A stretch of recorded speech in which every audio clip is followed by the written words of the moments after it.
Peredaran miras oplosan semakin meresahkan. Di awal tahun 2014, publik kembali resah saat miras merenggut nyawa belasan warga di Mojokerto, Jawa Timur. Dan untuk mengetahui informasi selengkapnya, kita akan bergabung dengan Rifai Pamone di Surabaya, Jawa Timur.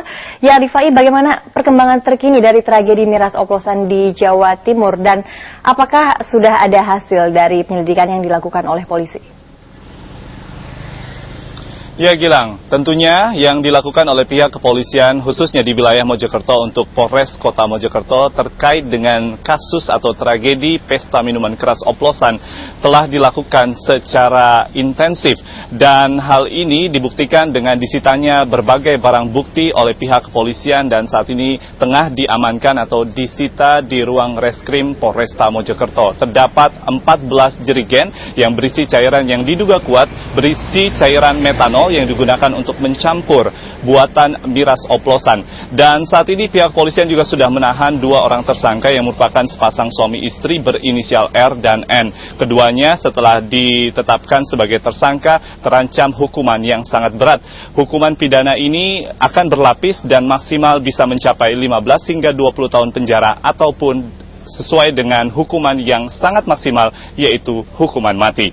Dan terkait untuk mereview sedikit terkait gambaran informasi agar kembali mengingatkan masyarakat tentang bahaya miras oplosan yang beredar di tengah masyarakat, di mana kejadian di Mojokerto diawali pada malam pergantian tahun 2013-2014 di mana ada puluhan warga kota Kabupaten Mojokerto yang melakukan pesta minuman keras di 5 titik lokasi berbeda di kota dan Kabupaten Mojokerto. Setelah dilaporkan oleh pihak keluarga karena mengalami penurunan kesehatan, mereka lalu dibawa ke beberapa rumah sakit yang ada di kota dan Kabupaten Mojokerto, salah satunya di RSUD Wahidin Sudirohusodo.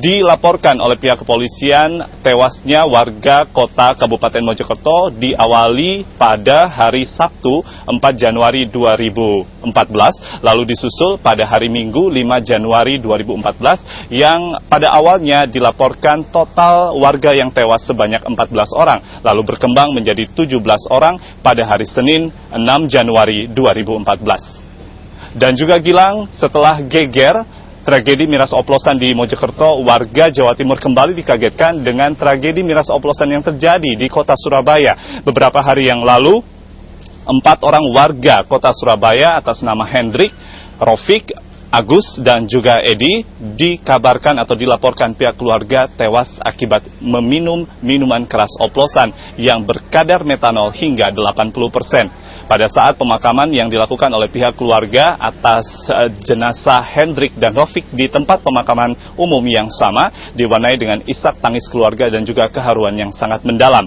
Dan untuk pesta minuman keras yang dilakukan oleh 4 orang yang tewas di kota Surabaya, sejatinya dilakukan oleh 6 orang dan dilakukan selama 2 hari berturut-turut. Dan saat ini pihak kepolisian juga masih terus memantau karena masih ada 2 orang yang dilaporkan dirawat di rumah sakit dalam kondisi yang kritis. Dan pihak Polrestabes Surabaya masih terus melakukan penyidikan untuk menentukan siapa sebenarnya penjual dari minuman keras oplosan di wilayah kota Surabaya untuk kemudian dikejar dan ditangkap. Karena untuk diingat Gilang, pada pertengahan tahun 2013 sejatinya Polrestabes Surabaya telah mengamankan 1 orang tersangka pengedar miras oplosan yang menyebabkan 10 orang warga kota Surabaya, kota Gresik, dan juga wilayah Mojokerto tewas di medio tahun 2013. Gilang, pihak kepolisian baik di Surabaya maupun Mojokerto berharap agar masyarakat lebih proaktif untuk melaporkan apabila kerabat dan anggota keluarganya terlibat dalam peredaran miras oplosan ataupun menjadi korban dari peredaran miras oplosan. Demikian sementara dari Jawa Timur, Gilang. Kembali ke studio. Baik, Rifai Pamone, terima kasih untuk laporan Anda melaporkan langsung dari Surabaya, Jawa Timur.